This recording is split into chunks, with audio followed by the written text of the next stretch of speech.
Hi guys! Today we are learning how to fix the turn off passcode option being grayed out on your iPhone. First, unlock your iPhone and swipe down from the top right corner to open the control center. Make sure your Wi-Fi or mobile data connection is stable. If your internet connection is weak or disconnected, reconnect it first, as this can sometimes resolve temporary system issues.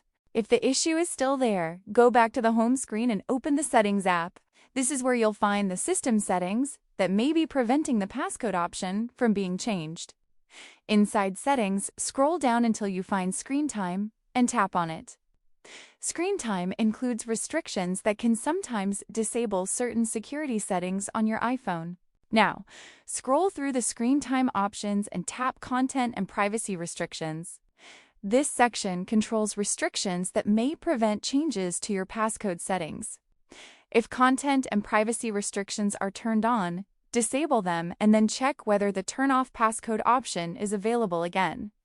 In many cases, this fixes the issue right away. If the problem still isn't fixed, return to Settings, open General, and tap Software Update.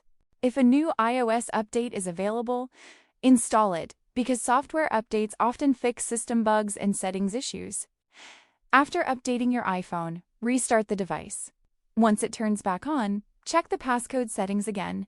A simple restart can refresh system processes and may resolve the grayed out option.